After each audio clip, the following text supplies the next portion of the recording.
going to be reading a book, The Easter Egg by Jen Brett.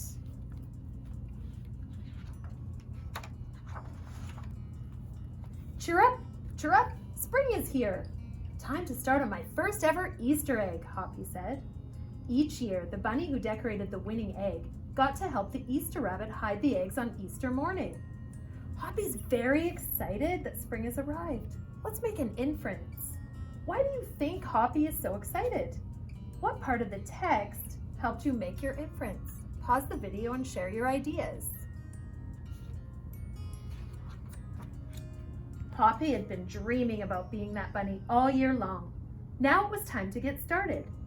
Everywhere Hoppy looked, rabbits were working on dazzling eggs. I need an amazing idea, he thought. Everywhere that Hoppy looked, they were working on dazzling eggs. What clues in the text helped you learn about what dazzling means? If you were going to make a dazzling egg, what would it look like? Pause the video and tell someone your ideas. Hoppy spotted Flora Bunny planting spring wildflowers in her eggs. The Easter rabbit will love these colorful flowers, he thought, and started picking flowers for his egg. Here's a basket for your flowers, Hoppy, Flora said. I noticed that Flora gave Hoppy a basket to put his flowers in. Even though Flora and Hoppy are both competing for the chance to hide Easter eggs for the children with the Easter Bunny, she was still nice and helpful to Hoppy. Chop, chop, scrape, scrape. Hoppy spied Buster Birch carving a magnificent wooden egg. I wish I had some wood for my egg, he wished out loud. The author uses sound words to help the reader visualize what is happening in the story.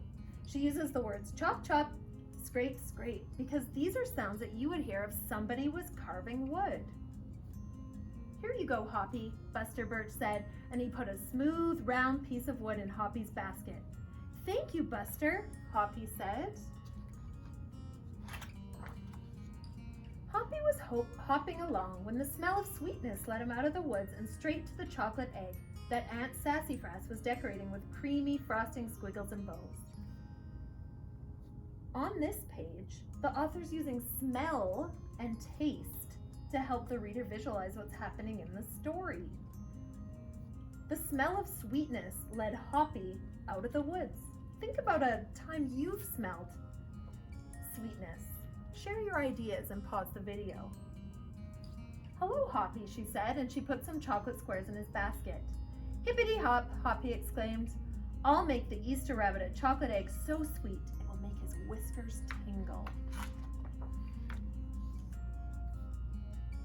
Then Hoppy saw Granny Irene decorating one of her fabulous story eggs.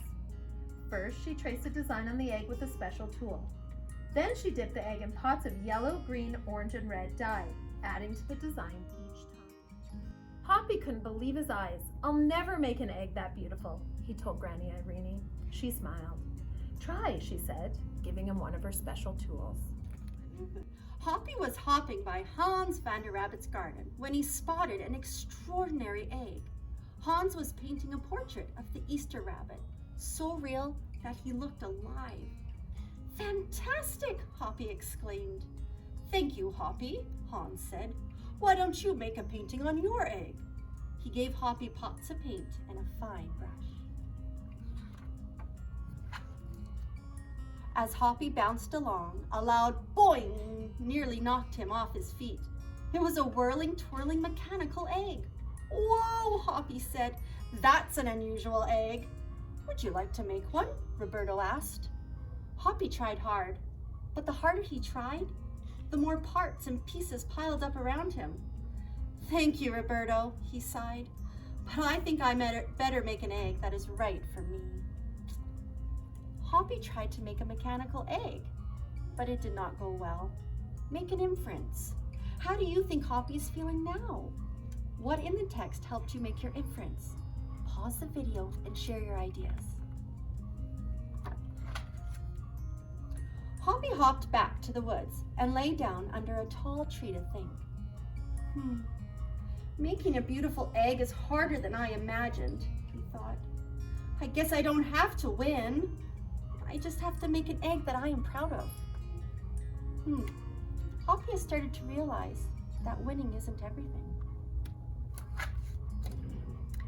Suddenly, the woods rang with the squawking of birds sounding an alarm. Mother Robin swooped down, calling wildly, as if she couldn't decide where to go. An egg had tumbled out of Mother Robin's nest. Inside the perfect blue egg was a baby robin that needed its mother to keep it warm until it hatched. Oh, Hoppy has just watched Mother Robin swoop down from her nest. Make a prediction. What do you think Hoppy will do next?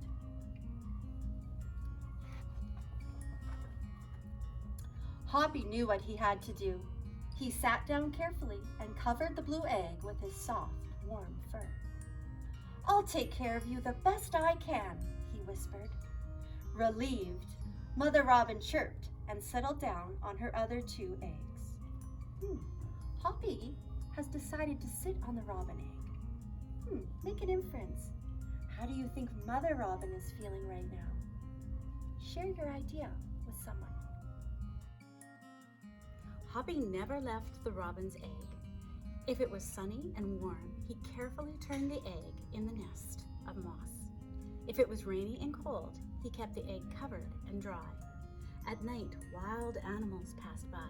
Hoppy crouched down and stayed hidden in the ferns. Often he heard strange noises coming from above, but Hoppy didn't run away. Every day, the rabbits worked on their eggs. Tadpoles turned into frogs, buds swelled into leaves, and Easter came closer and closer. Finally, it was time for the rabbits to take their eggs to the glen. They had forgotten about Hoppy, who was quietly sitting on the blue egg under the tree in the woods. The author gives some signs that spring has arrived. What are some signs of spring? Pause the video and tell someone. Early the next morning, the rabbits waited for the Easter rabbit. Suddenly, a beautiful wagon rolled towards them out of the mist and stopped. The Easter bunny stepped down from the wagon and admired the decorated eggs one by one. "You have brought me the most beautiful eggs in the world, but a very special one is not here," he told them. The rabbits were puzzled. Whose could it be? "Fill my wagon with your wonderful eggs," he said. "When I return, I will show it to you." And he disappeared into the woods. He came back with Hoppy, looking scruffy and bedraggled.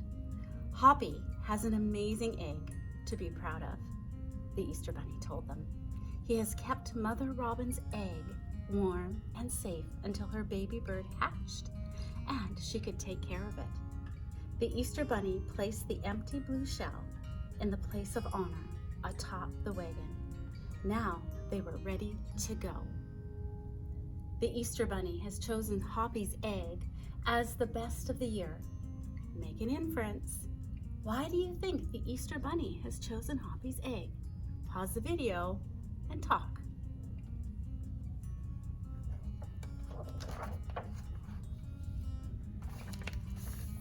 The rabbits cheered for the egg that had surprised them all.